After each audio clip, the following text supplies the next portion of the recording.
Poor girl sees a boy trapped in a burning car. The billionaire father sees everything and his life changes forever. Edward Caswell's phone began to ring at 6 in the morning. He got up automatically, already grabbing the device. That was how his days started, always with urgency. "Daddy?" Benji appeared at the bedroom door, clutching his teddy bear. 4 years old, hair sticking up, eyes still sleepy. "Hey, champ, why are you up so early?" "Aunt Marina didn't come. I'm thirsty." Marina, the babysitter. Edward remembered her call last night. She had a bad flu and would be out for at least a week. The phone rang again. It was Sarah, his secretary. "Mr. Caswell, sorry to bother you so early. The Japanese client called. They need to move the meeting up to 9 o'clock. 9, but it was scheduled for 11. "I know, sir, but their CEO managed to get an earlier flight. It's take it or leave it." Edward looked at Benji. The boy rubbed his eyes, still half asleep while standing. "Okay, Sarah. Confirm with them. I'll be there before 9. Legal just sent the final changes to the contract. They need your approval before the meeting. Send it all by email. I'll review it on the way." He hung up and picked Benji up in his arms. The boy rested his head on Edward's shoulder. "Let's have breakfast, and then Daddy will drive you to school."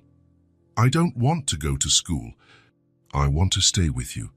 "I know, son, but Daddy has to work. It's a very important day." He prepared breakfast quickly. Cereal, milk, juice.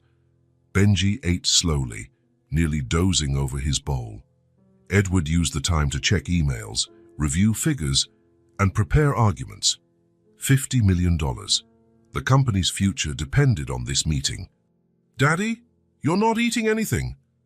"Daddy will eat later. Now let's go. I need to get you ready." He helped Benji put on his school uniform. The boy was so sleepy that Edward practically dressed him like a doll.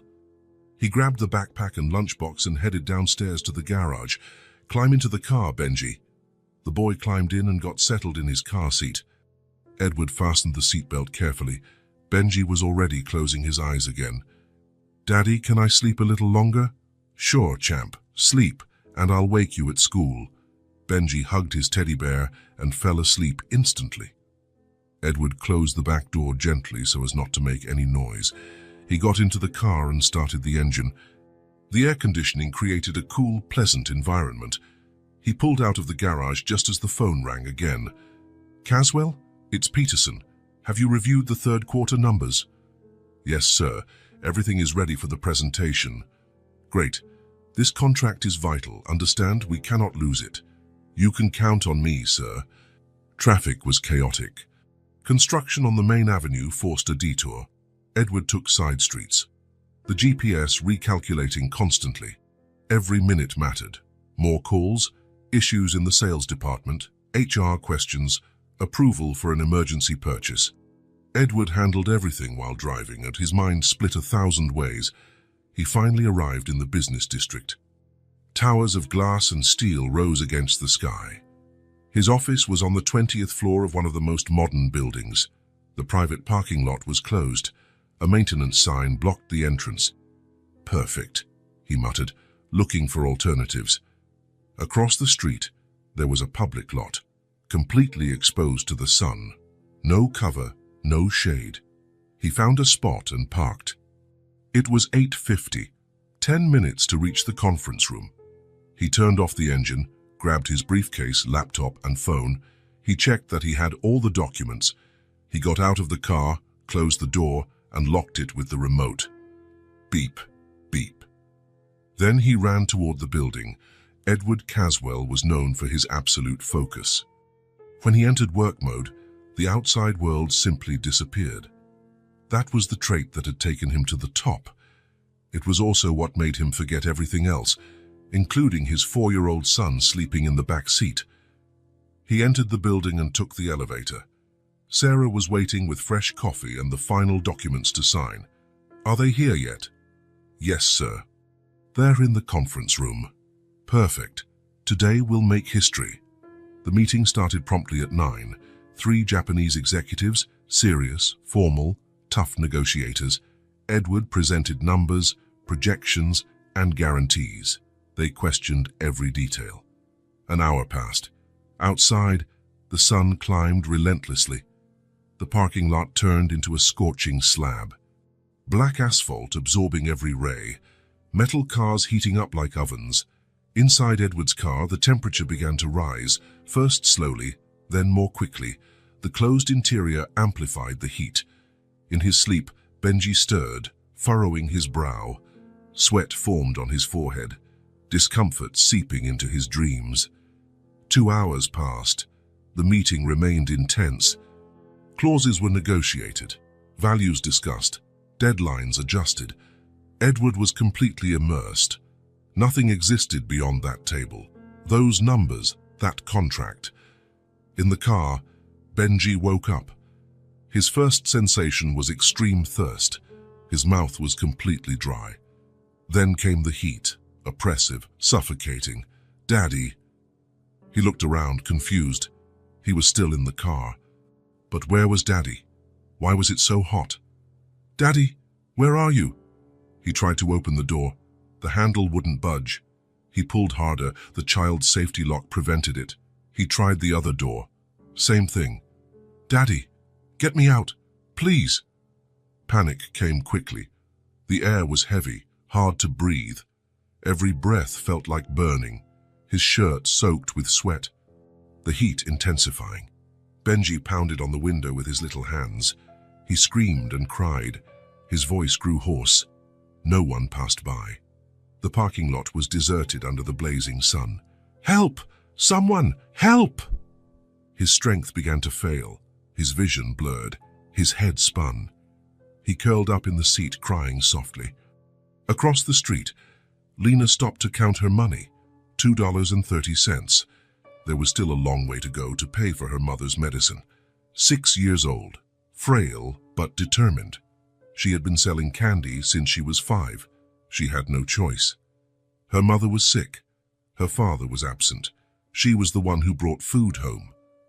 A strange smell reached her nose. Burning, rubber, melted plastic. Lena followed the smell. It came from the parking lot.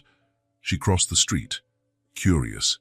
She saw the smoke first, thin wisps coming from under the hood of a black car, small flames beginning to appear, and then she saw movement inside the car. She ran, got closer. Her heart raced.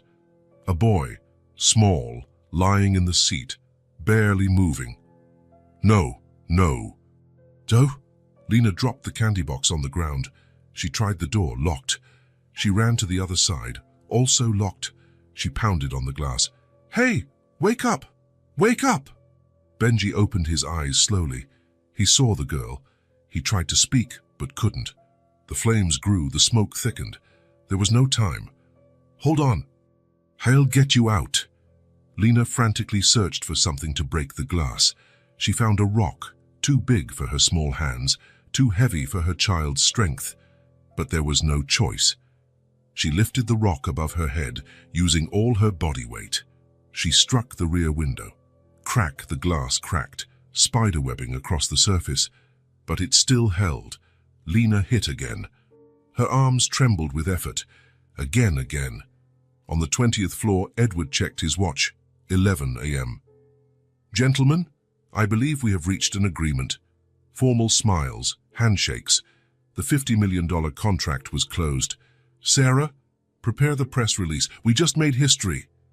And then, like a punch to the gut, the memory hit.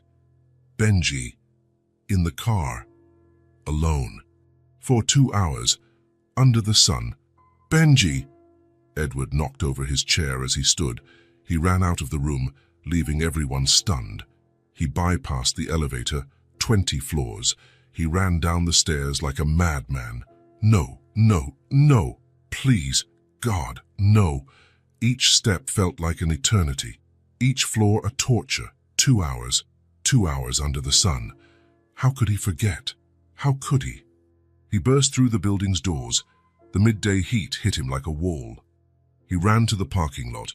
He saw the car, smoke coming from under the hood, small flames, and a girl, small, thin, desperate, pounding on the rear window with a huge rock.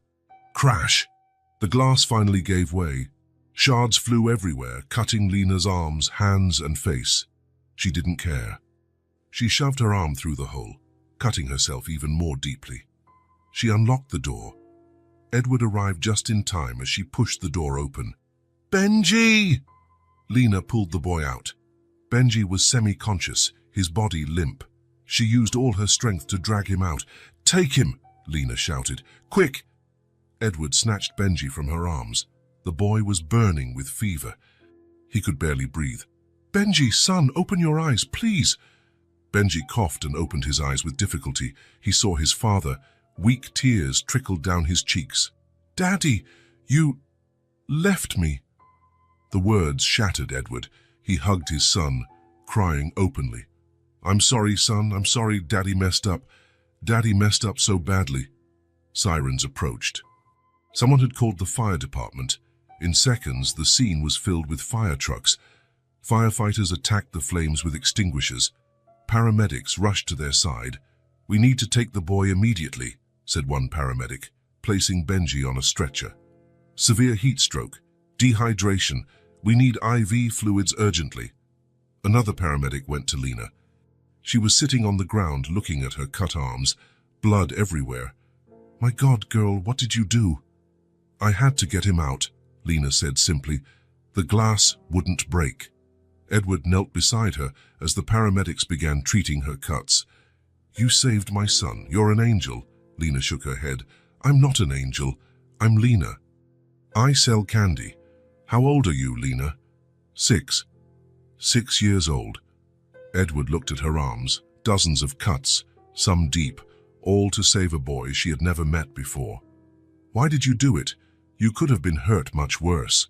"He was going to die," Lena said, as if it were obvious. "I couldn't let him die. My mother always says we have to help others." A police officer approached. "Sir, are you the boy's father?" "Yes, I forgot him. I left my son in the car for 2 hours." The officer took notes, his expression severe. "We'll need a full statement. This is very serious, sir." I know, but please, the girl, Lena, she saved my son. Look at her injuries. She hurt herself to save him. The ambulances were ready. Benji was in one on oxygen and IV fluids. Lena was in the other, paramedics still working on her cuts. "Mr. Caswell," the officer called, "you need to decide which ambulance you'll go in." Edward looked between the two. His son needed him. But that girl... "Can I go with both of them?" "Please." They're heading to the same hospital. "You can go with your son and meet the girl there." Edward climbed into the ambulance with Benji, holding his little hand for the entire ride. The boy was now asleep, the IV fluids already taking effect. "Never again," Edward whispered. "Daddy will never leave you again, I promise." Through the rear window, he saw the other ambulance following. Inside, a 6-year-old heroine who had risked everything for a stranger. The hospital appeared ahead. Edward closed his eyes. The image was etched forever. Lena, bloodied but determined, breaking the glass, saving not just a life, but his soul. Some debts are impossible to repay. But Edward Caswell would spend the rest of his life trying. For Benji, for Lena. For the second chance he didn't deserve, but which a brave child had given him anyway. The ambulance siren cut through traffic like a blade. Edward held Benji's small hand, watching every rise and fall of his chest. The boy slept under light sedatives, his face still red from the extreme heat. But his breathing was stable. "Vital signs are normalizing," said the paramedic, a young woman with a tight ponytail. "His body temperature is coming down. He was very lucky." Lucky, the word felt wrong. It wasn't luck when you nearly killed your own child through negligence. It wasn't luck when a 6-year-old had to risk her life to fix your mistake. "How long was he in the car?" the paramedic asked, adjusting the IV. 2 hours, Edward's voice came out hoarse. "I forgot him for 2 hours. The paramedic said nothing, but Edward saw the judgment in her eyes. He deserved that. He deserved much worse. Through the small ambulance window, he could see the other emergency vehicle right behind. Lena was in there, The girl who had saved Benji. The girl who had broken the glass with her own hands, cutting herself to save a child she had never seen before. "Daddy!" The faint voice made Edward lean over the stretcher. "I'm here, son. Daddy is here." "It's hot." "I know, but it will get better. We're going to the hospital." "The girl, she got me out." "Yes, son. She saved you." Benji closed his eyes again, drifting back to sleep. Edward continued holding his hand as his son's words echoed in his mind. "Daddy, you left me." 4 words that would mark him forever.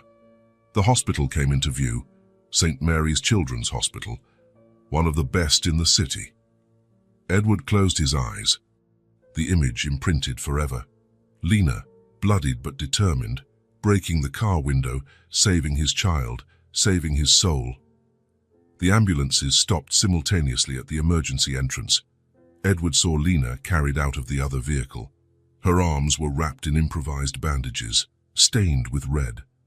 She looked around curiously, as if riding in an ambulance were an adventure. When her eyes met Edward's, she waved with her uninjured hand, a simple gesture that destroyed him even more. After everything, she still cared enough to be kind. "We'll take your son straight to pediatrics," a doctor waiting there informed him. "We need to run a series of tests." Edward followed Benji's stretcher through white, brightly lit corridors. The smell of disinfectant was strong. Nurses and doctors moved with practiced efficiency. Each one knew exactly what to do. Except him. He didn't know how to be a father. He had proved that today. They placed Benji in an observation room. Monitors were hooked up. More IV fluids, blood tests, a chest X-ray to check his lungs. Each procedure added weight to Edward's chest. "Dr. Chen will review the results," said a nurse. "You can stay here with him." Edward sat on the chair next to the bed. Benji looked so small among the white sheets, so vulnerable. How many times had he missed moments like this? How many times had he chosen work over his son? "Mr. Caswell?" Edward looked up. A police officer was at the door, the same one from the parking lot. "We need to talk about the incident." Edward nodded. He knew it was coming. There were laws about child abandonment, consequences. He would accept them all. The officer entered, opening a notepad. "I need you to tell me exactly what happened." Edward recounted every detail. The babysitter's illness, the rescheduled meeting, the rush.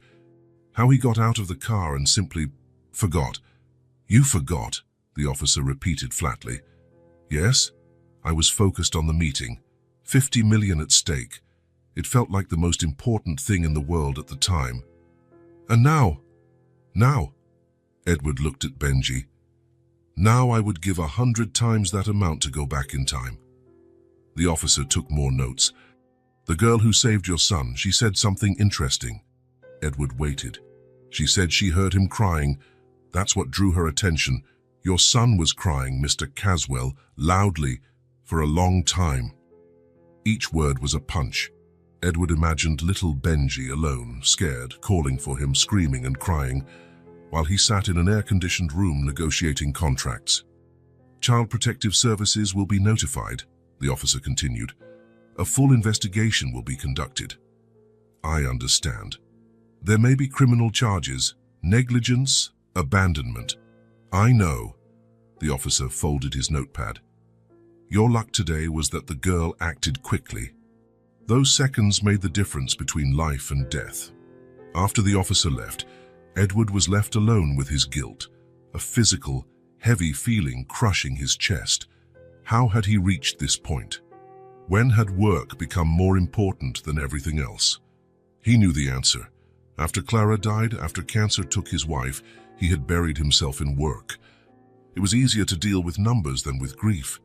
Easier to close deals than to handle a baby asking about mommy. "I'm sorry, Clara," he whispered. "I messed everything up." "Daddy." Benji was waking up. Edward quickly wiped his eyes.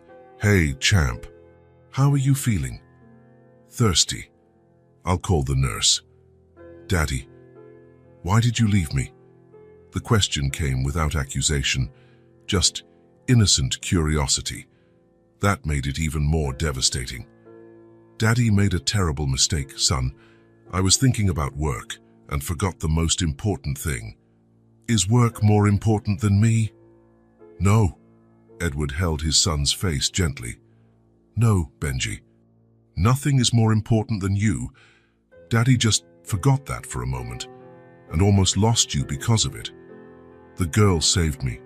Yes, she was very brave. She cut herself. I saw the blood. I know. She got hurt to save you." "Why?" "She didn't even know me." Edward had no answer. How do you explain altruism to a 4-year-old? How do you explain that some people help simply because it's the right thing to do? Some people are special, son. They help others even when it's hard. "Like Mommy," Edward's heart tightened. "Yes, like Mommy." A nurse entered with water and juice. Benji drank slowly, still weak. The doctor arrived soon after with the test results. "He's stable," Dr. Chen announced. "Moderate dehydration, hypothermia, but nothing we can't handle. We'll keep him under observation for 24 hours. "And the girl, Lena? She's being treated in the ER, multiple lacerations, some quite deep. Can I see her?" When they finished the procedures, Edward waited until Benji fell asleep again. Then he went to find Lena. The ER was controlled chaos, stretchers in the corridors, people waiting, the constant beeping of monitors and conversations. Edward asked for her at reception. The girl who arrived by ambulance, cuts on her arms, name Lena. "Room 3B, but only family. She saved my son, please." The receptionist hesitated, then pointed the way. Edward found the room. Lena was sitting on the gurney, legs swinging, watching fascinated as a young doctor stitched a particularly deep cut on her forearm. "Does it hurt?" the doctor asked. "A bit, but it's interesting. It's like sewing, right?" The doctor laughed. "It is. You're very brave. My mother says courage isn't not being scared. It's doing what you have to do even when you are..." Edward knocked on the door. Lena turned and smiled when she saw him. "Hi, is the boy okay?" As always, her first concern was Benji. "Yes, thanks to you." "I'm glad. I was worried. He was crying so much." Her simple words painted the image. Benji crying, alone and scared. Edward swallowed hard. "He was crying a lot," Lena continued, focused on her sutures. "That's how I saw him. I heard him crying first, then I saw the smoke." "Lena, I'm so sorry you got hurt," she shrugged. "It wasn't your fault. The glass was tough, but I had to break it, right? Otherwise, he would have died." So simple for her. Had to break the glass, had to save. No questions, no hesitation, just action. "How many stitches?" 38 so far. Some cuts were really deep. She was lucky not to hit any tendons. "Luck." Again, the wrong word. It wasn't luck, it was sacrifice. "Did it hurt a lot when you broke the glass?" "I don't remember." "I was thinking about him. All I remember is the glass wouldn't break. I had to hit it many times." Edward imagined the scene. 6-year-old Lena striking a car window with a heavy rock, each blow more urgent than the last, the fire getting closer, time running out. "Does your mother know you're here?" "No, she's sick. She can't get out of bed." "Sick how?" "Coughing, fever. It's been a while." "And you take care of her?" "Yes, I cook, give her medicine. I sell candy to buy things." The doctor finished the last stitch, applied dressings, and gave instructions for care.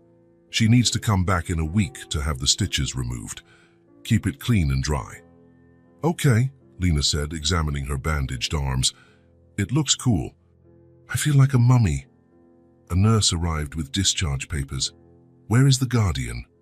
"My mother is sick," Lena explained patiently. "She can't come." "But sweetie, you can't leave by yourself. You're a minor." "I came alone. I'm always alone." The nurse looked at Edward, lost. "Are you a relative?" "No." "But..." Edward looked at Lena, 6 years old, alone in the world, caring for a sick mother. selling candy to survive. Yet, when she saw a child in danger, she did not hesitate.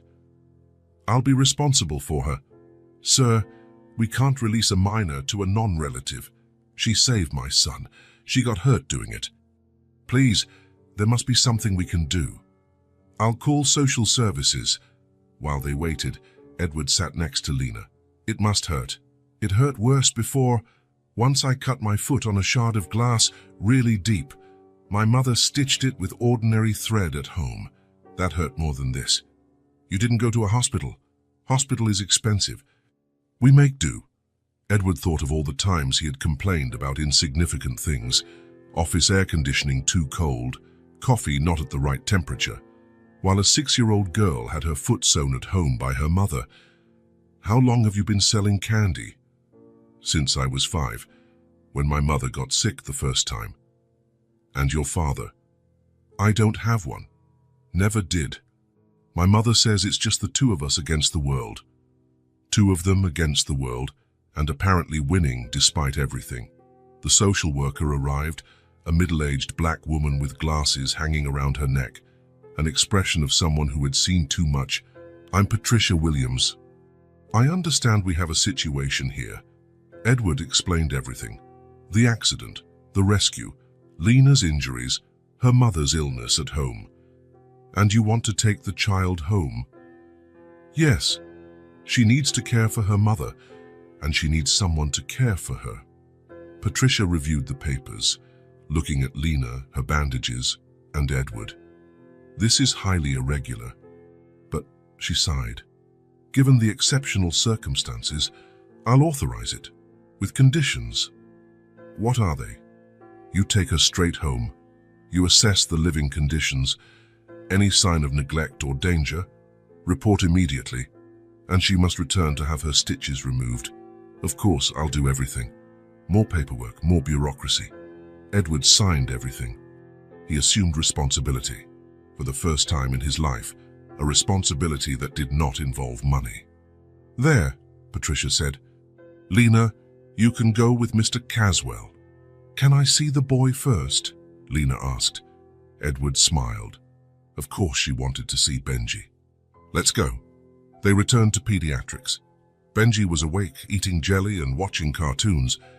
"Benji, look who came to see you." The boy's face lit up. "The brave girl." Lena approached, suddenly shy. "Hi, are you feeling better?" "I am. Strawberry jelly. Want some?" Lena shook her head. "Thanks. I'm glad you're okay." "Is your arm still hurting?" "A little, but it will heal." The 2 children looked at each other. 2 completely different worlds united by a moment of terror and courage. "Thank you for saving me," Benji said solemnly. "You're welcome. You would do the same for me." The certainty in her voice surprised Edward. How could she have such faith in others when life had been so hard for her? "Lena needs to go home," Edward said, "but she'll come back to visit you. Promise." "I promise," Edward replied. They left the hospital. Edward went to get the car. When he returned, Lena was sitting on the curb, counting coins in the palm of her hand. "What are you doing?" "Seeing how much I lost today, I left my candy box in the parking lot. It was my day's earnings." Edward felt another stab of guilt. She had lost her day's livelihood to save Benji. "I'll make up for that." "You don't have to. I'll sell more tomorrow." Lena got into the car, looking around in awe. "It's big and clean." "Where do you live?" "East Side, you know it." Edward knew it by name, the part of the city he avoided, where his employees lived, where the other half existed. "I know where it is." On the drive, Lena pointed out landmarks. The bakery where she sometimes got stale bread, the gas station where she could use the restroom, the park where she sold candy on Sundays. Each place was a story of survival, a geography of poverty Edward had never considered.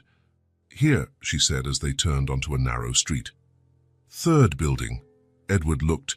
Run-down apartment buildings squeezed together, clothes hanging from windows, children playing in the trash, stray dogs sleeping on the sidewalk.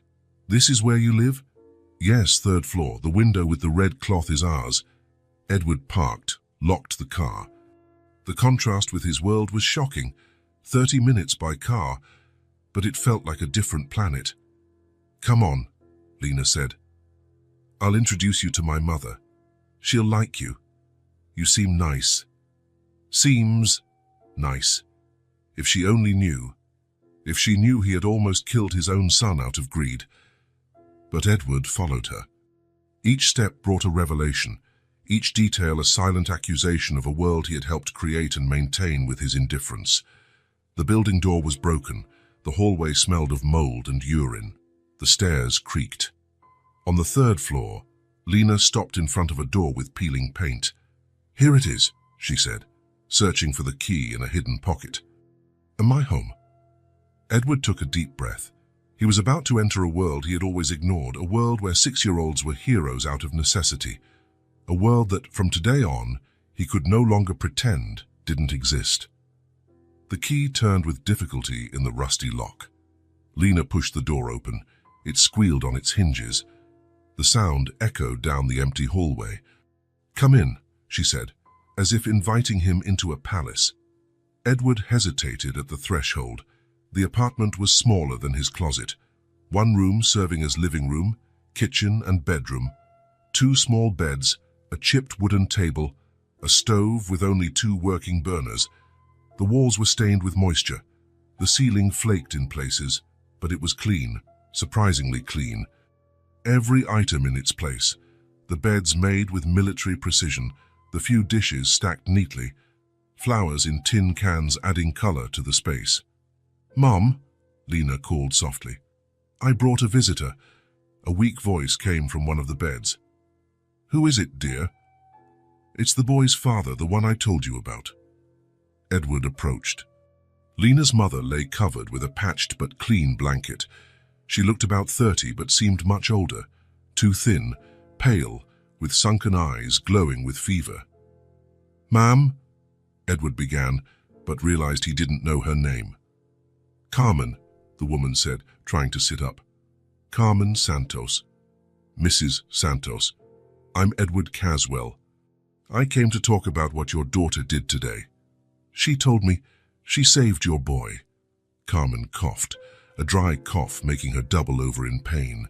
"I always knew she had a big heart." Big heart is an understatement. She risked her life. She got seriously injured. Edward looked at Lena, who was removing her bandages to wash her arms. "Lena, leave that until later. You need to keep your dressings dry. But they're so dirty, and they smell like the hospital. You can change them later. Leave them as they are now." Lena made a sour face, but obeyed. Carmen followed the conversation with interest. "You have a way with children. How many do you have?" "Only Benji, my son, the one your daughter saved." "And his mother?" Edward hesitated. The question was simple, but the answer always hurt. "She died 2 years ago, cancer." Carmen nodded in understanding. "Then you know what it's like to raise a child alone." "No, I don't. I have a babysitter, a maid, a driver. My reality is different. But the responsibility is the same. The fear is the same. The love is the same." Edward hadn't thought of it that way. For him, raising Benji was always logistical. Hire people, solve problems. But fear, love, those parts he tried to avoid. "Mrs. Santos, I came here for a specific reason. Your daughter was injured, saving my son. I want to help." "You don't have to. We get by." "I know you do, but I want to help anyway." Carmen studied him carefully. Edward felt judged, probably failing the test. Why? The question was direct, without detours. Edward appreciated that. "Because I have a debt I will never be able to repay. My daughter didn't save your son for payment." "I know. That's why the debt is unpayable." Carmen coughed again, harder this time. Lena ran to her side with a glass of water. "Drink slowly, Mom." "Thank you, Angel." Edward observed the interaction, the mutual care, the evident love between them. Did he and Benji have that, or did they just have a routine of convenience? What kind of help? Carmen asked after drinking. Medical to start. You need proper treatment. Doctors are expensive. I'll pay private care. The best. Carmen shook her head. I can't accept that. Why not? Because afterward you'll leave, go back to your life, and we'll be left depending on something you can't maintain. The logic was airtight. Edward realized Carmen had experience with broken promises. What if I guarantee I'm not leaving? How? Edward had no answer. How do you guarantee something you don't know if you can keep? Mom, Lena interrupted, he seems honest. Appearing and being are different things, dear. I know. But look into his eyes. It's not like the others. Carmen looked into Edward's eyes. A deep, scrutinizing gaze. Edward felt naked, exposed, as if she could see every mistake, flaw and lie he had ever told. All right, she said finally, but slowly, step by step. Of course. Can I bring a doctor here? Here. A private doctor. He makes house calls. Carmen hesitated. How much does that cost? You don't need to worry about money. I do need to. I want to know what I'm agreeing to. Edward took a deep breath. He was about to give a number that was insignificant to him, but would be a fortune for her. About $500 per visit. The silence was deafening. Carmen processed the information. $500 was more than her 3-month income. My God, she whispered. It's nothing for me, Edward said quickly. It's not a sacrifice. For me, it's a lifetime. The distance between their worlds had never been clearer. Edward had earned more than that in the 2 hours he forgot Benji in the car. Carmen had probably never seen so much money in one place.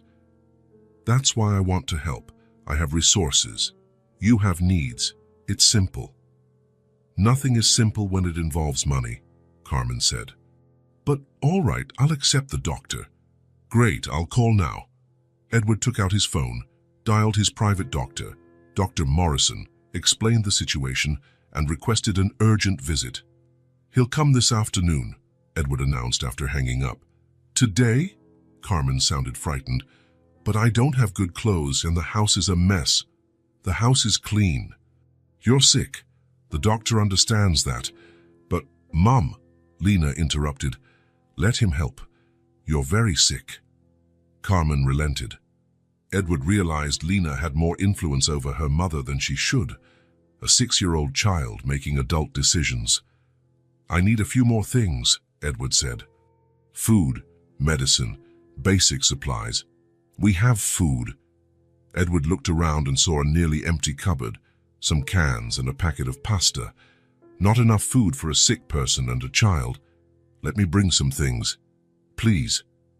This time Carmen made no protest. Weakness was overcoming her pride. Edward passed the details to Lena. Phone numbers, doctor's appointment time, instructions for the dressings. I'll be back in a few hours, he said, with supplies and the doctor. You don't need to come with the doctor, Carmen said. He knows what to do. I want to make sure everything is okay. Carmen nodded. Edward headed for the door, then stopped. Lena, you need to rest. You can't go selling candy today. But the money. Today I'll take care of the money. You take care of getting better. Lena made a protesting face, but Carmen cut her off. Listen to him, daughter. Just for today. Edward left the apartment, his head spinning. The poverty he saw was not the romanticized poverty of films. It was raw, real, dignified but desperate. He drove to the nearest supermarket, not the fancy organic place he usually shopped at, but a regular store with normal prices. He filled 2 carts, nutritious food, cleaning products, basic medicine, fruits, vegetables, meat. In line at the register, he calculated in his head, $200, equivalent to a fine dining meal. For Carmen and Lena, it would be food for weeks. He returned to the apartment loaded with bags. Carmen was sleeping. Lena helped him put everything away, her eyes wide in amazement. It's so much, she whispered. It's just basics. For us, it's a lot. Edward understood. Perspective was everything. His basics were there plenty. Dr. Morrison arrived at 4 o'clock. A 60-year-old man with grey hair and a competent air, Edward accompanied him to the apartment. "Jesus," the doctor muttered upon seeing the conditions. "This is where they live," Edward said simply. Dr. Morrison examined Carmen carefully, asked questions, checked vital signs, and had Lena step out during parts of the exam.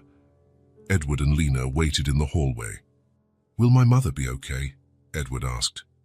"She will. She always pulls through. She's strong." "How long has she been sick?" "About 2 months. It started with a little cold, then got worse." "And you've cared for her all this time by yourself?" "Who else would?" Her matter-of-fact response broke Edward's heart, a 6-year-old carrying responsibilities most adults couldn't bear. Dr. Morrison emerged from the apartment 20 minutes later. "We need to talk," he said to Edward.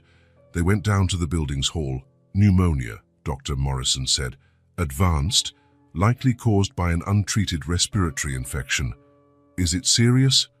"It's treatable, but she's very weak, malnourished, and her immune system is compromised." "What does she need?" "Antibiotics, absolute rest, proper nutrition, and," he hesitated, "and hospitalization would be ideal, at least for a week." Edward thought of Carmen, stubborn, proud. "She won't accept that." "Then we treat her here. But she will need constant care, someone who understands medication and knows when to call for help."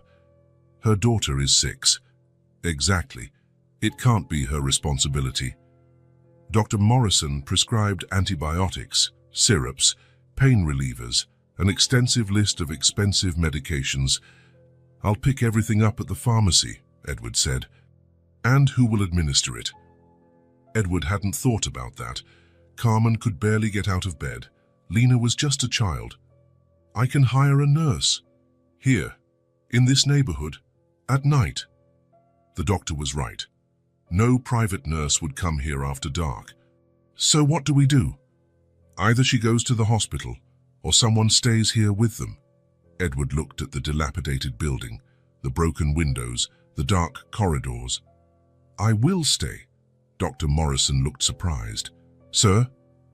"I will stay here and care for them." "Do you have medical care experience?" "No, but I can learn, and someone needs to be here." "Doctor." Morrison nodded slowly. "All right, I'll teach you the basics. But any worsening, any sign of alarm, you call me immediately." They returned to the apartment. Dr. Morrison explained the diagnosis and treatment to Carmen. She listened silently, processing. "Pneumonia," she repeated. "Treatable," Dr. Morrison assured. "But she must follow the treatment exactly." "And if I can't afford the medications?" Edward anticipated her question. "I already paid for everything." Carmen looked at him. "Why? Why are you doing this?" "Because your daughter saved my son, and because it's right." Carmen closed her eyes. When she opened them, tears were there. "Thank you," she whispered. "Doctor." Morrison spent another hour explaining medications, schedules, and warning signs. Edward took notes and asked questions. He wanted to be sure he understood. After the doctor left, Edward called home to speak with the nurse at the hospital where Benji was admitted. "How is he?" "He's fine. He ate everything at lunch. He asked for you several times. Tell him Daddy will pick him up tomorrow, and that Daddy is learning to be better." He hung up and looked around the apartment. He would spend the night here, on the floor most likely, caring for 2 people he had met only hours ago. "You didn't have to stay," Carmen said weakly. "I had to. Lena cannot care for you alone." "She always has." "She shouldn't have to. She's a child." Carmen looked at her daughter, who was organizing the new medications. "She grew up too fast." "All children here grow up too fast, right?" "Those who have to survive, yes." Edward thought of Benji, protected, spoiled, kept like a baby. Meanwhile, Lena, of the same age, was basically supporting a family. "That's going to change," he said. "What?" "Lena will no longer have to worry about survival, at least not on her own." Carmen studied him. "You don't know us," You don't know if we are good people. Why do you trust so much? Edward looked at Lena, attentively setting up the supplies like a little adult. Your daughter risked her life for a stranger's child. That tells me everything I need to know about her character, and about yours. Carmen smiled faintly. She got her stubbornness from me. But she got her courage from her father. Where is her father? Carmen closed her eyes. I don't talk about him. Let's just say she's better without him. Edward respected her silence. Every family has its secrets. The afternoon passed slowly. Edward helped Carmen take her medications and make a simple chicken broth. He carefully changed Lena's dressings like a surgeon. At 6, his phone rang. Sarah, his secretary. Mr. Caswell, where are you? We have 3 meetings scheduled for tomorrow and cancel everything. Sir, you heard me. Cancel everything for the week. Reschedule for next week. But sir, the Peterson contract needs... Sarah, I'm dealing with more important things than contracts. More important than 50 million. Edward looked at Lena, reading a tattered children's book to her mother. Much more important. He hung up. For the first time in his life, work was not a priority. When night fell, Edward realized he hadn't brought anything to sleep on. Lena brought an old blanket.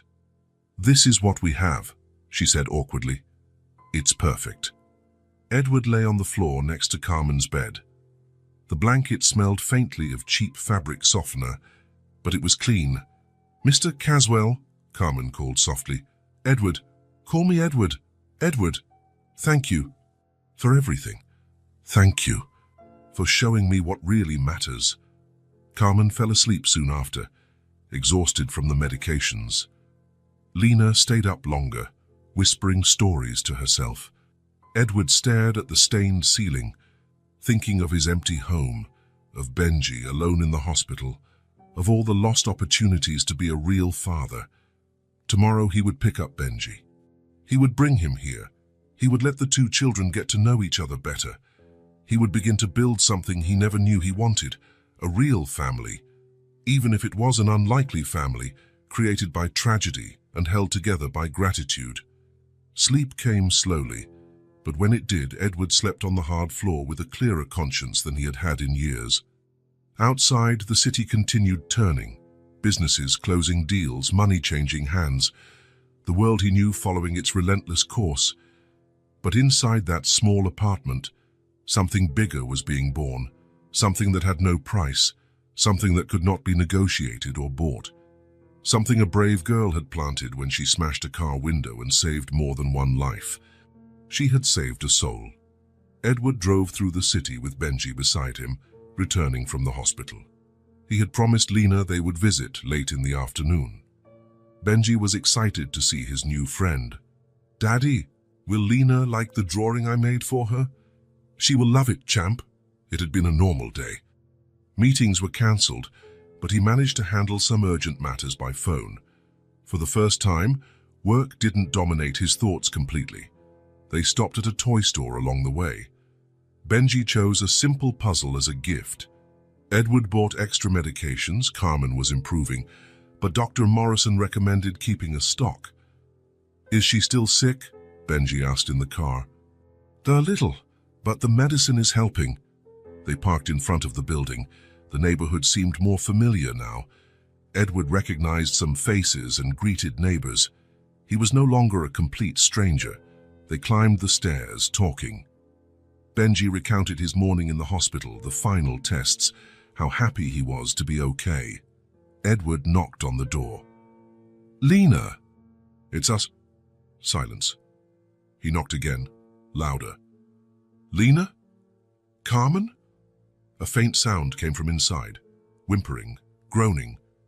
Lena? Edward tried the doorknob. Locked. Lena, open the door. Edward? Lena's voice came shaky and desperate. Edward, is that you? Yes, open the door. They heard hurried footsteps and the sound of locks being undone. Lena opened the crack, her face red from crying. Edward, thank God you're here. My mother, she's so sick. Edward rushed in. The apartment was in chaos, medications scattered on the floor, bloody towels. Carmen lay on the bed, unconscious, breathing with difficulty. My God, how long has she been like this? Since this morning, Lena sobbed. I woke up and she was coughing up blood. So much blood. She can't stop. Edward approached the bed. Carmen was very pale, cold sweat on her skin, shallow, rapid breathing. Did you call anyone? I don't know the doctor's number. I don't have a phone. I thought about asking neighbors, but what? They don't like us. They think we're a problem. Edward felt anger. A 6-year-old alone in a medical emergency, watching her mother die and with no one to help.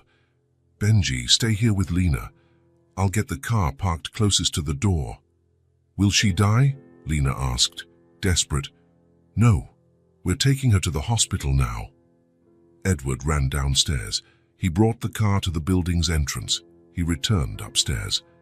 Carmen had worsened, her breathing even weaker. Lena, help me get her up. They worked together to dress Carmen. Lena knew every necessary movement and care. She had done this all morning on her own. Did you give her medicine? I tried. She threw it all up. Carmen barely responded when spoken to. Edward carried her down the stairs. Lena held the door open, guiding the way, anticipating difficulties. In the car, Lena sat in the back with her mother's head in her lap. Stay with me, Mom. Edward will get you to the hospital. You will get better. Edward drove as fast as he could. In his rearview mirror, he saw Lena whispering encouraging words, gently wiping her mother's face. How long have you been caring for her alone? He asked. Always. But today was worse, much worse. Why didn't you ask for help earlier? From whom? I don't have anyone. The simple phrase broke Edward's heart, a child facing a medical emergency completely alone. St. Mary's Hospital was busy. Edward pulled up to the emergency entrance and honked to get attention. Help! Medical emergency! A team came out with a stretcher. They saw Carmen and acted immediately. What happened? Asked a nurse. Pneumonia. She's been under treatment for 2 days, but worsened drastically today. Who is the attending doctor? Dr. Morrison? They whisked Carmen inside. Edward, Lena, and Benji waited in the lobby. Lena was shaking, cold, fear, and exhaustion. You spent the entire day caring for her alone. Yes.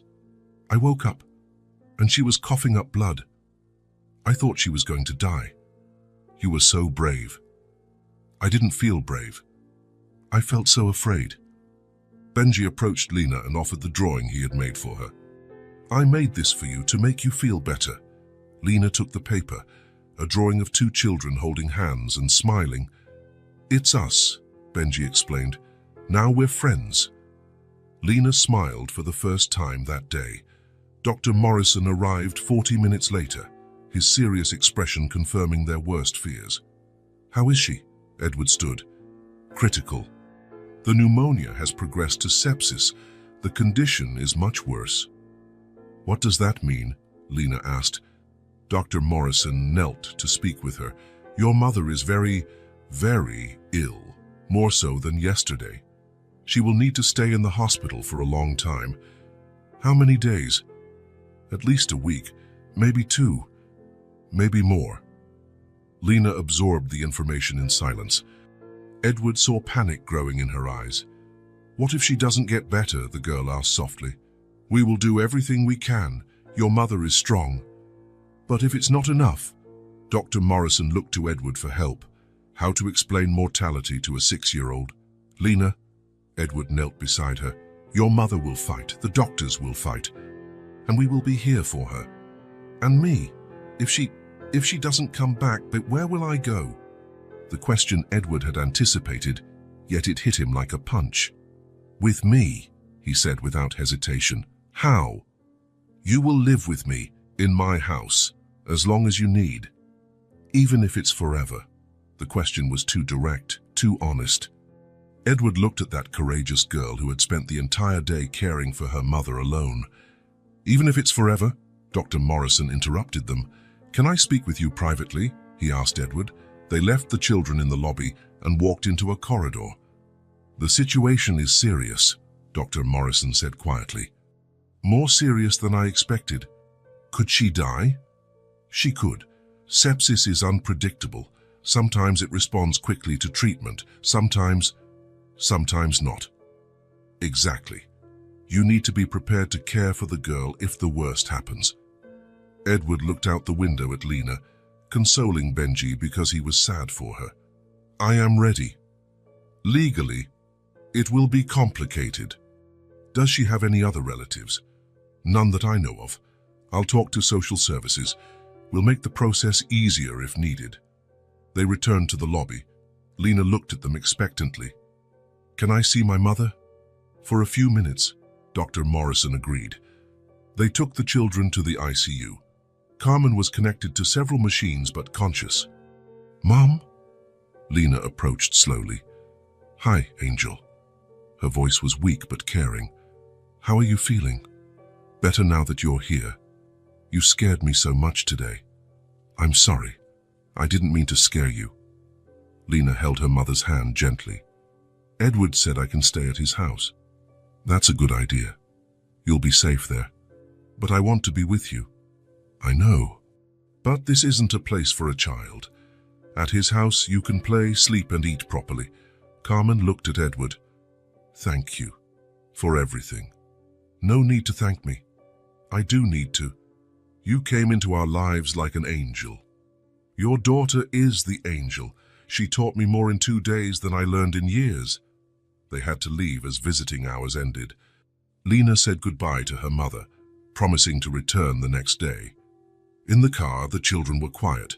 Benji because he felt his friend's sadness. Lena because she was processing everything that had happened. "Were you very scared today?" Edward asked. "Very. I thought she was going to die while I watched.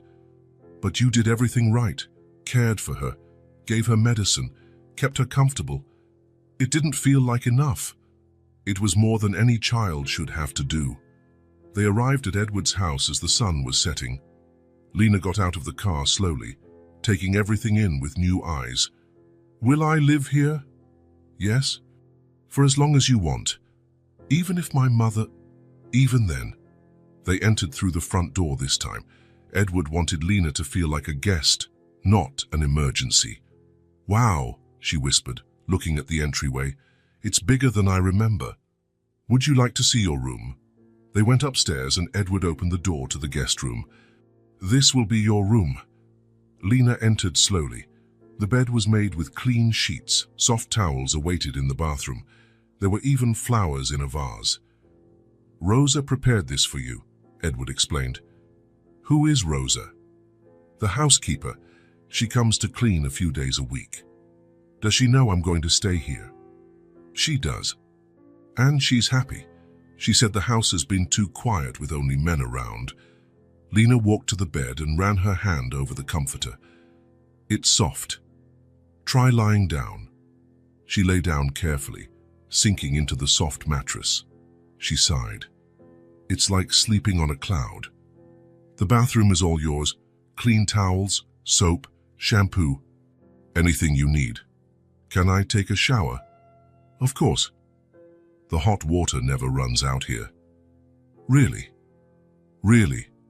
Edward left her to explore and went to prepare dinner. Nothing fancy. Sandwiches, soup, fruits. Comforting food for a difficult day. "Edward?" Lena's voice came from above. "Yes." "The towels are so soft, and they smell so good." He smiled. Details he never noticed were wonderful discoveries for her. An hour later, Lena came downstairs. She had showered and was wearing a large t-shirt Edward lent her as pajamas. "Feeling better?" "Yes." The hot water relaxed me. They had dinner in the kitchen. Lena ate slowly, savoring every flavor.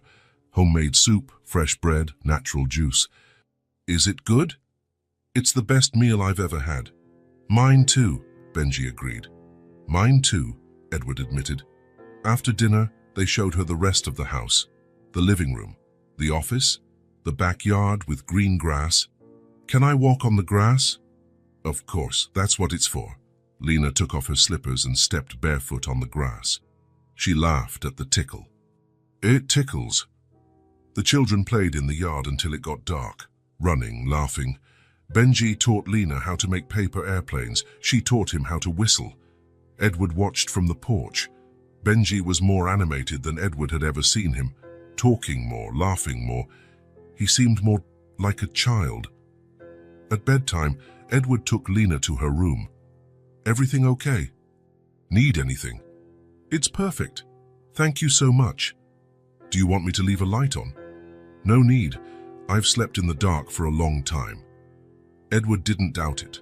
A child who had cared for a sick mother probably lost many childhood fears. If you need anything, call me. My room is at the end of the hall. Okay.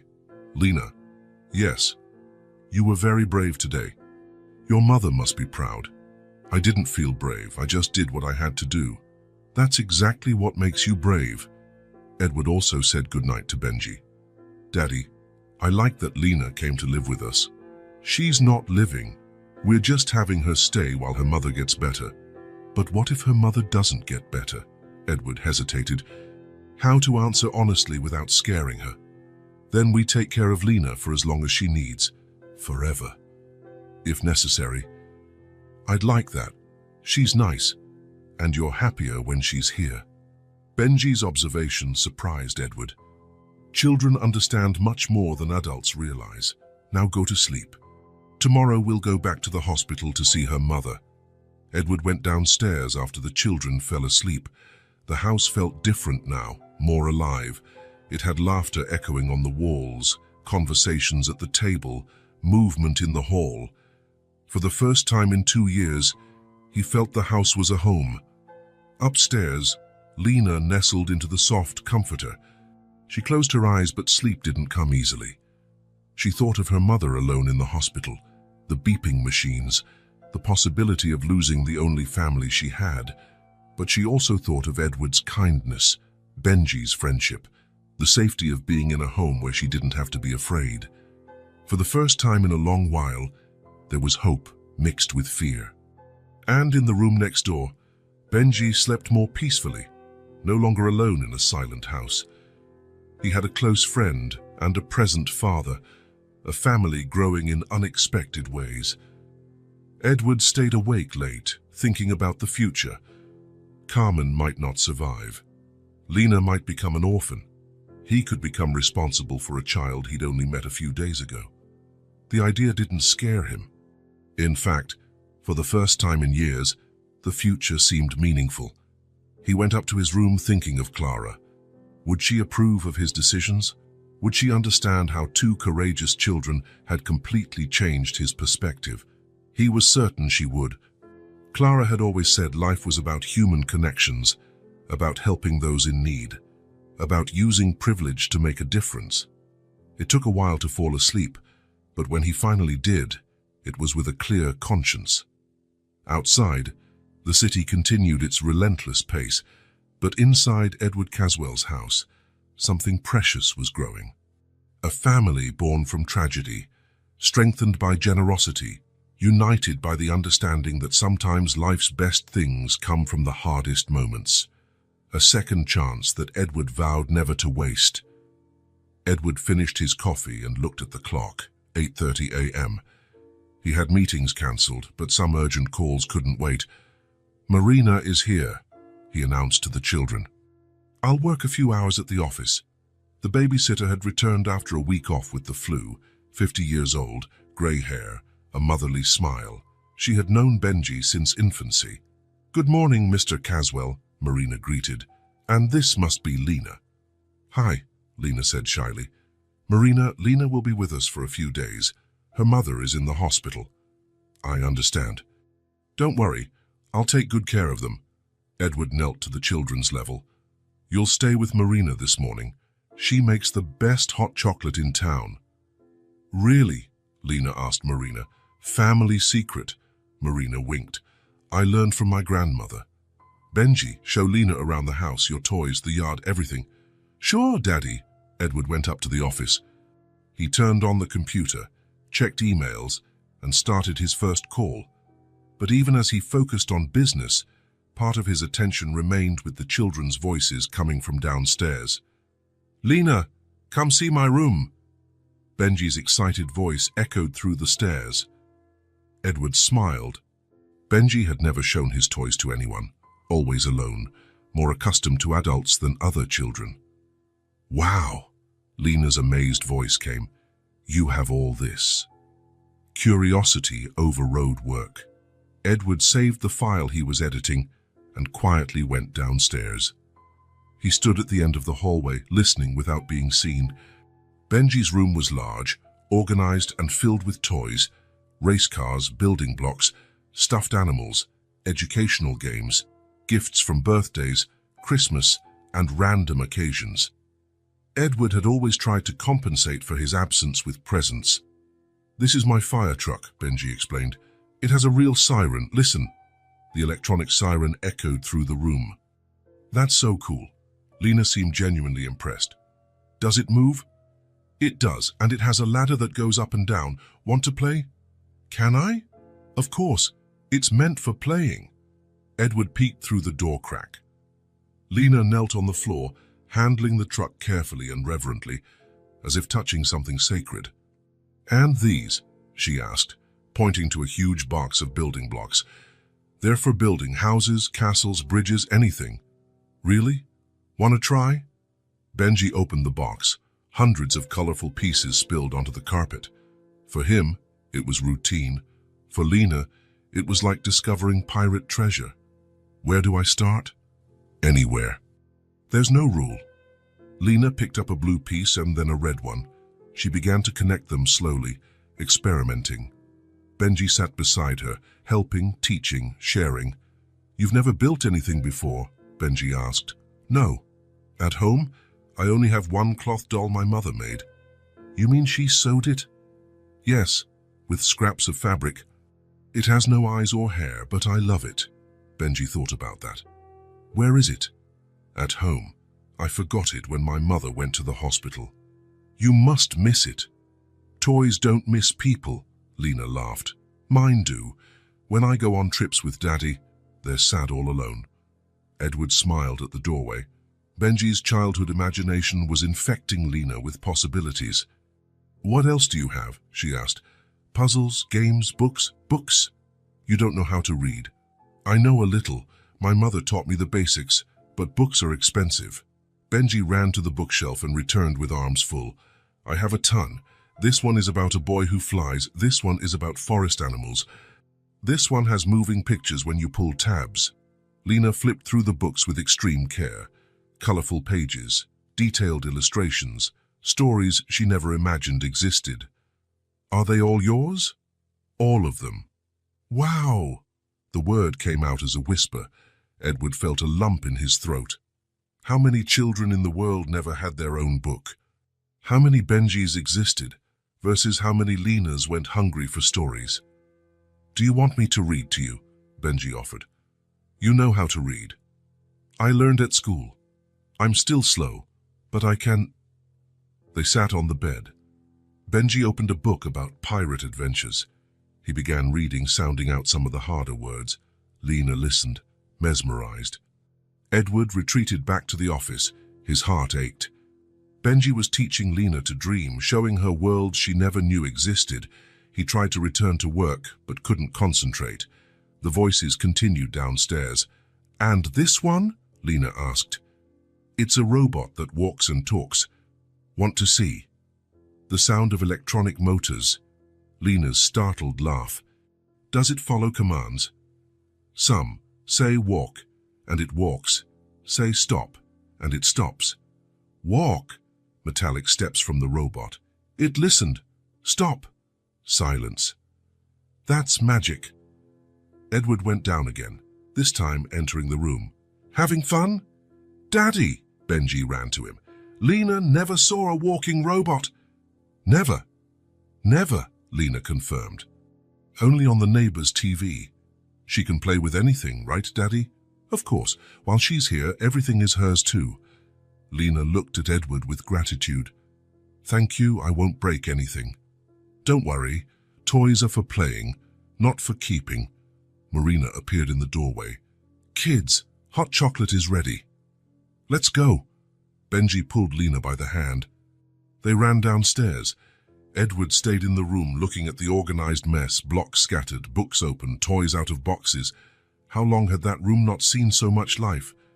Benji always played alone, quietly, methodically, as if afraid to be noisy or bother anyone.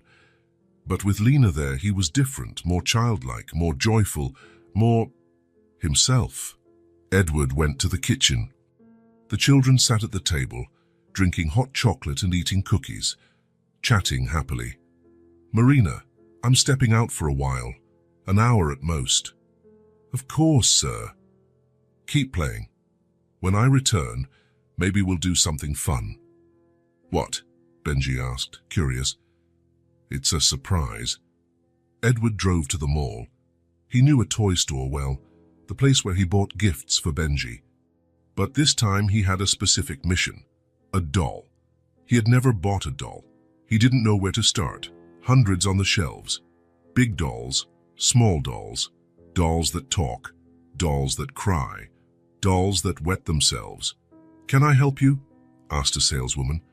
"I want a doll for a 6-year-old girl." "Any preference?" "Baby doll, fashion doll, character doll." Edward thought of Lena and the cloth doll her mother had made, patched together with scraps and loved fiercely.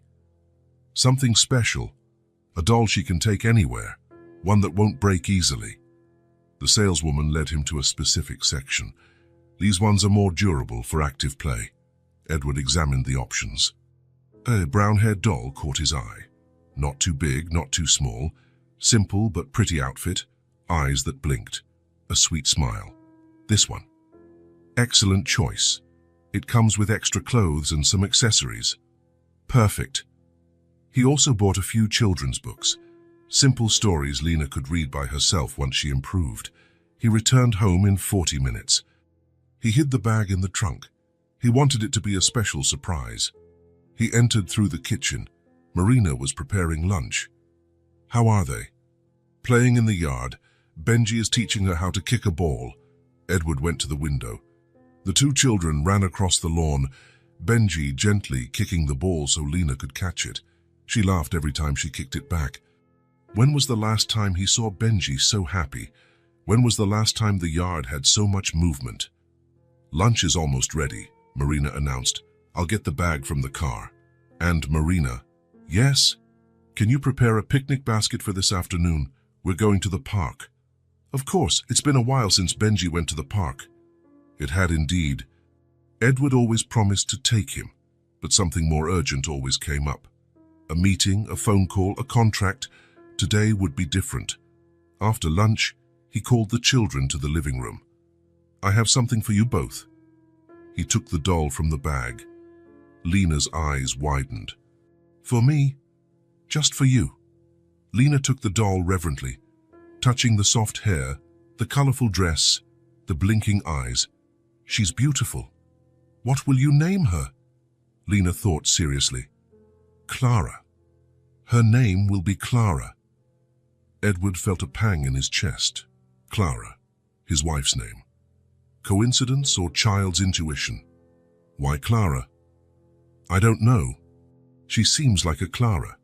Benji came over to see the doll. "She really blinks." "Blink," Lena laughed, making the doll blink repeatedly.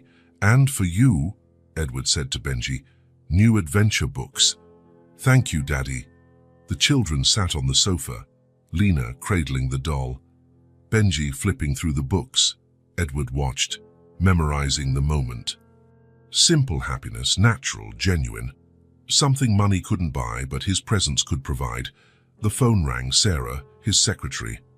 "Mr. Caswell, Peterson is calling about tomorrow's meeting, and there are 3 contracts waiting for approval," and Edward looked at the children on the sofa, Lena whispering stories to the doll, Benji showing her pictures from the books.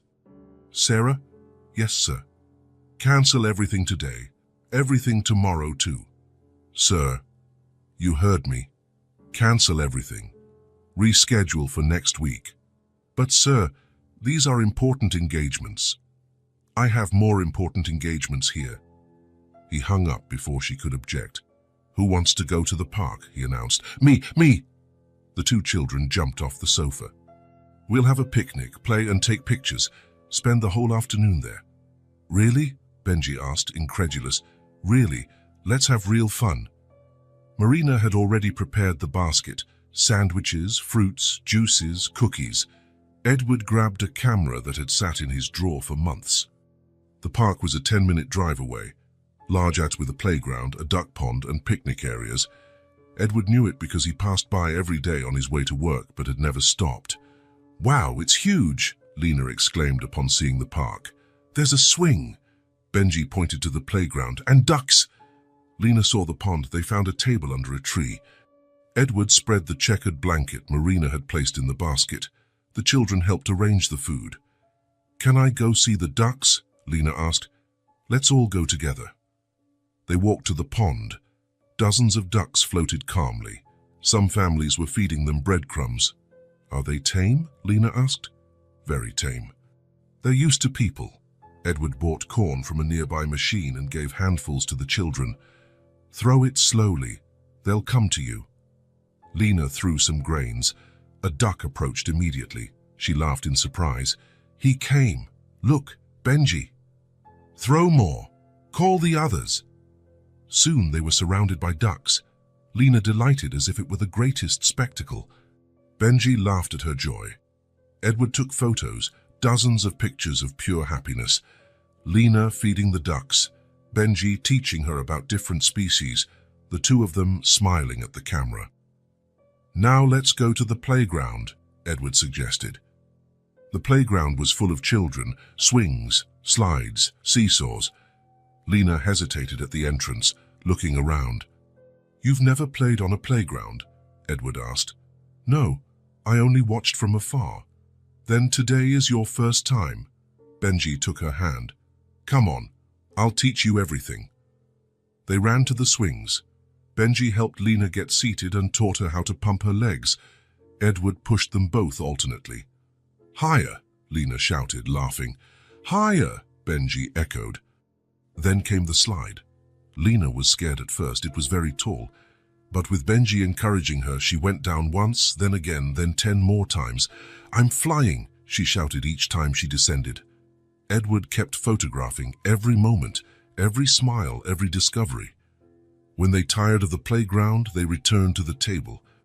Marina had prepared perfect sandwiches, ham, cheese, fresh lettuce, cold juice, and still warm cookies. "Is it good?" Edward asked. "This is the best picnic of my life," Lena said. "Mine too," Benji agreed. "Mine too," Edward admitted. After eating, they played tag on the grass. Edward ran after the children, pretending to be a slow monster. They screamed and laughed, hiding behind trees. "Got you," he shouted, lifting Lena into the air. "That's not fair, you're too big," she protested, laughing. "Now it's my turn to be the monster," Benji announced. They ran for another hour. Edward couldn't remember the last time he had literally run for fun, without hurry, without destination. When they finally flopped onto the blanket, exhausted, the sun was beginning to set. "I'm tired," Benji sighed, lying on his father's lap. "Good tired," Lena said, hugging the doll, Clara. Edward looked at the two children, wind-tousled hair, rosy cheeks from running, genuine smiles of happiness. "Dad," Benji said softly. "Yes, son. Thank you for today." "It was the best day of my life." Benji turned and gave him a long, tight hug full of love. Edward felt tears in his eyes. When was the last time Benji had hugged him like that? When was the last time they had spent an entire day together without interruptions? "Thank you, champ, for reminding me what truly matters."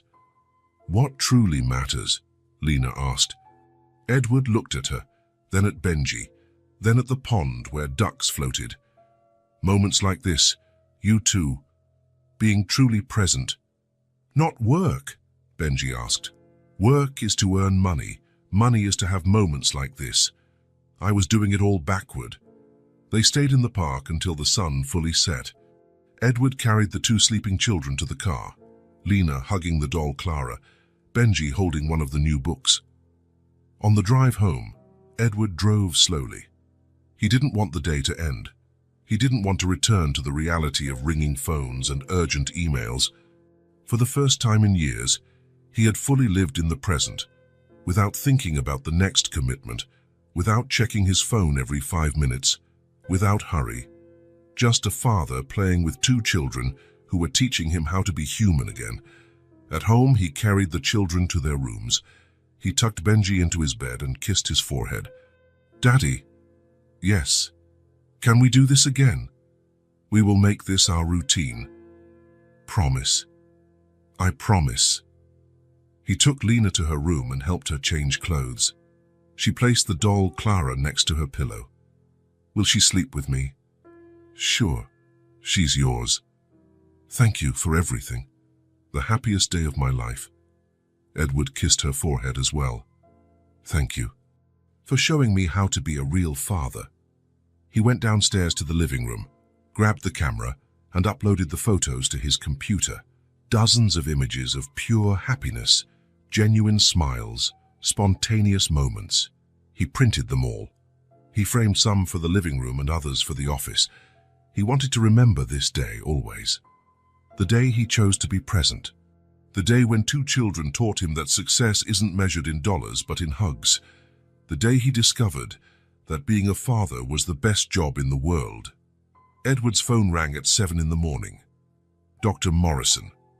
Good news. Carmen has been cleared for discharge. You can take her home today." Edward felt relief and anxiety at the same time. Carmen was better, but home was a 1-room apartment without ventilation, no suitable environment for someone recovering from pneumonia. Is she fully recovered? Physically, yes, but she needs rest, good nutrition, and a clean environment. No exertion for at least a month. Edward thought of the cramped apartment, tight stairs, shared bathroom. Carmen could not recover properly there. "Dr. Morrison, I have an idea." 2 hours later, Edward was driving through a middle-class neighborhood. Small but well-kept houses, tree-lined streets, far from the east side, but also far from his mansion. He stopped in front of a single-story house, 2 bedrooms, a living room, a kitchen, a bathroom, and a small grass yard. A simple iron gate and a light yellow facade.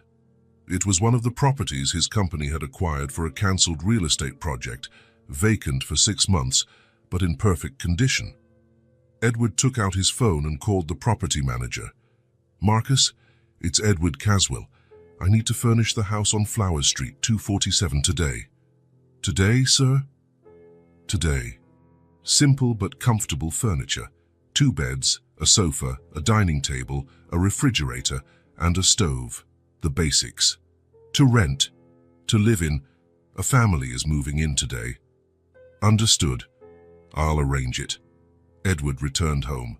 Lena was anxiously packing her few belongings in a bag. "Am I going to see my mother today?" "You will. And more than that, you 2 are going to a home. To our old home. To a new home." Lena paused, mid-packing. "What do you mean?" "It's a surprise." They went to pick up Carmen from the hospital. She was dressed, sitting in a chair, still pale but smiling.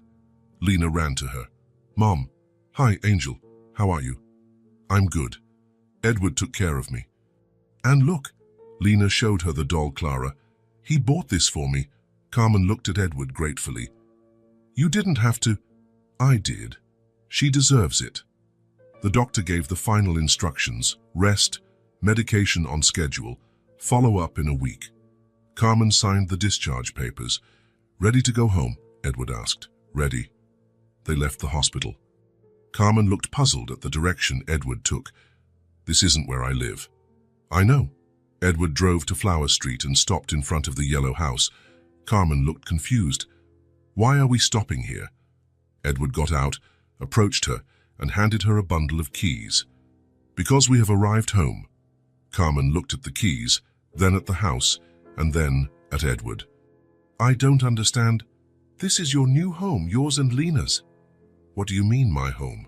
"It's a modest house, but safe and dignified, away from danger, away from dampness, away from problems." "Edward, I can't accept this." You can. It's the least you deserve. You deserve peace and autonomy. Lena jumped out of the car and ran to the gate. Can I go in? Carmen still held the keys, stunned. Edward, this is it's not too much. It's necessary. You need to recover in a healthy environment.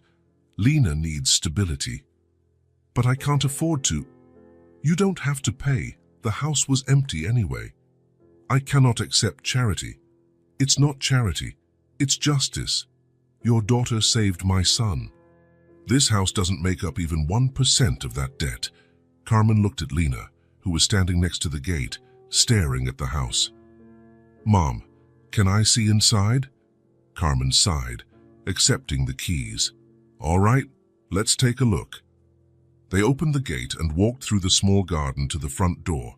Carmen inserted the key into the lock, turned, and the door opened. Wow, she whispered. The living room was simply furnished, a beige sofa, a coffee table, a small bookshelf, and a mid-sized TV. Everything was new but without extravagance. Lena ran inside. Mom, look how big it is! And it has a real sofa.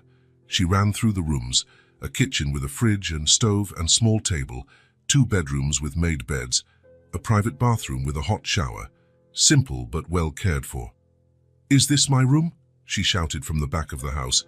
If you want, Carmen replied, still taking it all in. I want it. It has a window to the yard. Edward and Carmen walked to Lena's room, a small but cozy space with a single bed, a wardrobe and a desk.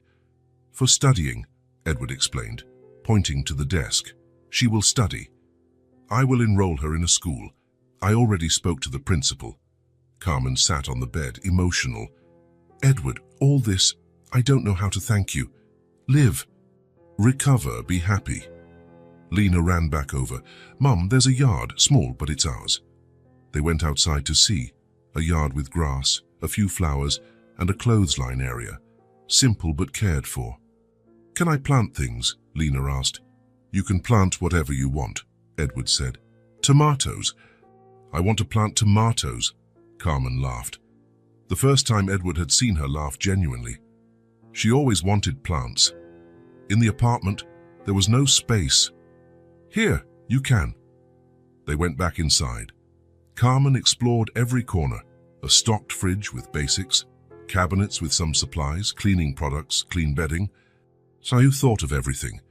I wanted this to feel like home from day one. Carmen sat on the new sofa, running her hand over the fabric. It's soft, and it smells new. Everything is new, for you two to start from scratch. Lena flopped next to her mother. Do you like it, Mom? I love it, sweetheart. Are we going to live here forever? Carmen looked at Edward. For as long as you want, he said. No rush to go anywhere. And if you get tired of helping us? I won't, he replied. You two are part of my life now. They spent the afternoon settling in. Edward brought the few belongings from the old apartment. Clothes, a few utensils, Lena's cloth doll. Everything fit in one trip. Was that really all we had? Carmen whispered, looking at the 2 bags. That was all, but now we have an entire house, Lena said with optimism. That night, Edward and Benji left. He left mother and daughter to adapt to their new home. Did they like it? Benji asked in the car. They loved it?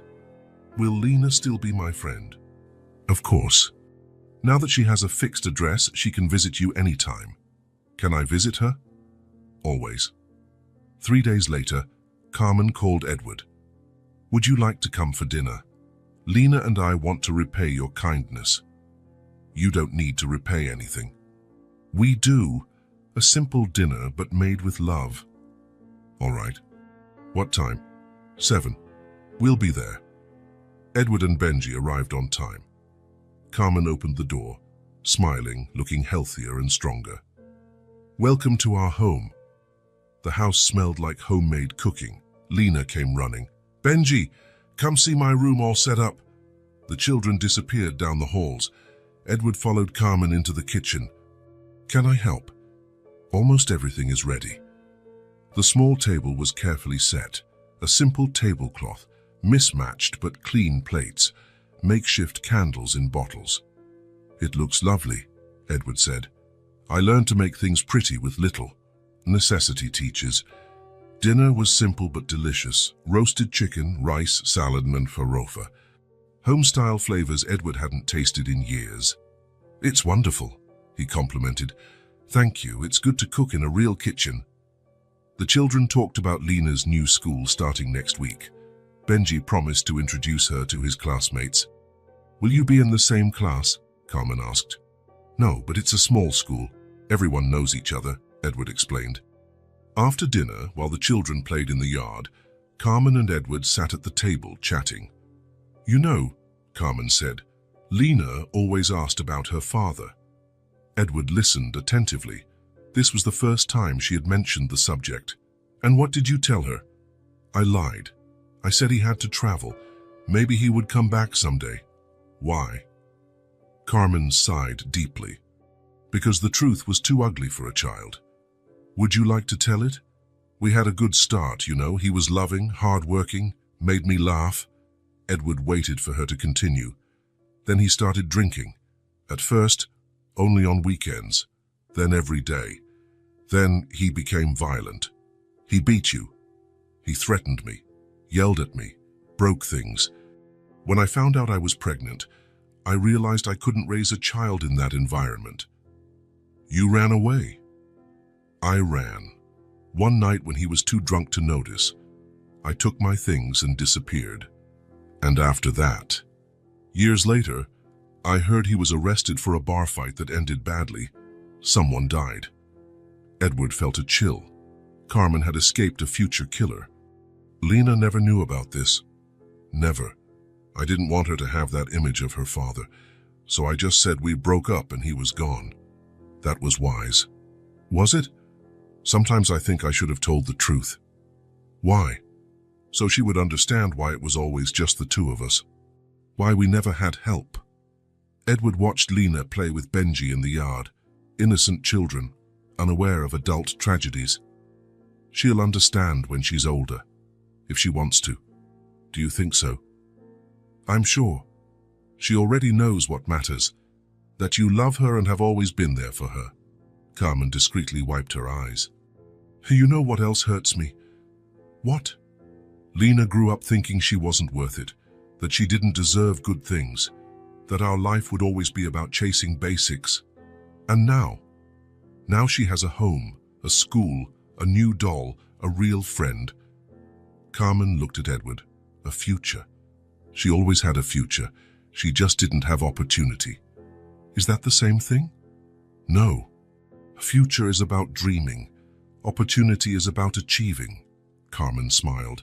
"You have a unique way of seeing things. I learned from the two of you, especially from Lena." "What did she teach you?" "That courage has no size, that kindness has no price, that family doesn't need to share blood." The children returned, announcing they had plans for the evening. Benji would spend the night in Lena's room. They would watch a movie and make popcorn. "Seems everything is worked out," Edward laughed. "Can I really stay?" Benji asked. "You can, but I will come get you early tomorrow." "Promise?" "I promise." Edward said goodnight at the door. Carmen escorted him to the gate. "Edward?" "Yes." "Thank you. For everything, for the house, for listening, for family. Thank you for letting me be a part of it." Edward drove home alone for the first time in days. The house felt too big, too empty, too silent, but not sad, because he knew tomorrow there would be laughter again. Visits, conversations, life. He had discovered that family wasn't about the size of a house or the amount of money. It was about people who care for one another. Carmen and Lena had transformed a small house into a vast home with simplicity, honesty, and love. And he had learned that sometimes life's best things come wrapped in tragedy. Back at the new house, Carmen tucked the two children into bed. They whispered plans for the next day. "Mom?" "Yes, Angel. I love our new home." "Me too. And I love Edward and Benji." "I do too. They're our special friends." "They are indeed, very special." "Forever?" "Forever." She turned off the light and closed the door. Carmen sat in the small living room, reflecting on her new life. Simple, clean, human, exactly how she had always dreamed it could be. Sunday dawned bright and sunny. Edward woke early, excited about the day's plans. There was an important surprise waiting for Lena, something he had been preparing for a week. "Benji, wake up. We're going to see Lena and Carmen."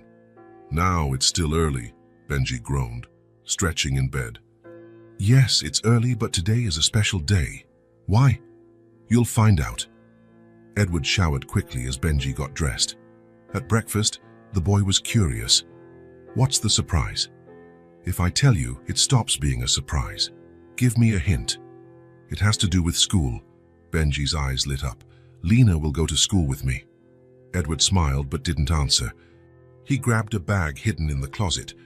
Inside, neatly folded, were a new school uniform and a colorful lunchbox. They drove to the house on Flowers Street. It was only 8 in the morning, but Edward knew Carmen and Lena always woke early. Habits of those who had spent too long selling candy on the streets. They knocked on the door. Carmen answered, surprised. "Edward." "Benji, so early." "Good morning, Carmen. May we come in? I have something for Lena." "Of course. She's in the yard, watering the plants." Edward found Lena tending to small tomato seedlings. She held an improvised watering can, a plastic bottle with holes in the cap. "Good morning, gardener." "Edward, Benji." She dropped the watering can and ran to them. "You came early." "I came because I have something very important for you." "For me?" Edward knelt and handed her the bag. "Open it." Lena unwrapped it carefully, first taking out the uniform. A navy blue skirt, a white blouse, and a grey sweater, all in her size. Then the lunchbox, pink with colorful butterfly stickers and compartments for a sandwich, fruit, and juice. "It's a school uniform," she said, touching the fabric as if it were silk. "Yes, it is." "But what for?" Edward smiled. "On Monday, you start at the same school as Benji." Lena froze, literally stopped moving, staring at the uniform. Silence stretched for long seconds. "Lena," Edward worried, "are you okay?" She lifted her eyes, bright with emotion. A huge smile spread across her face. "Really? A real school?" "A real school with teachers, books, and friends. And I'll be in your class," Benji added, excited. Lena hugged the uniform to her chest. "I always dreamed of studying." Her voice was soft, almost a whisper. "And now you will."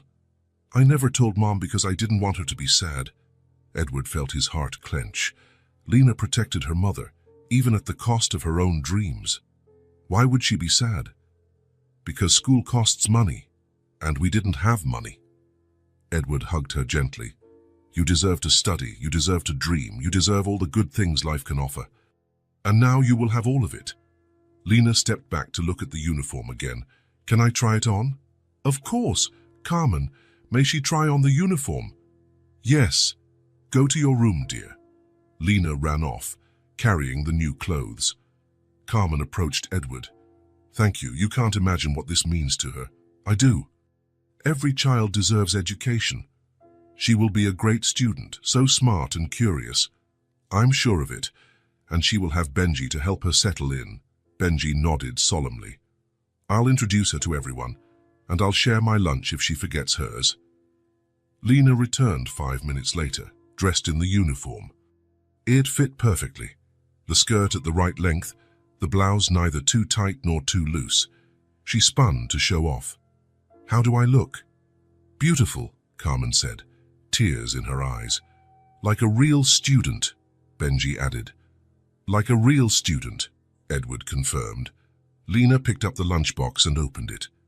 It had compartments for a sandwich, fruit and juice, all neatly organized and colorful. "Can I bring the doll Clara on the first day?" "You can bring anything you want. It's your school now."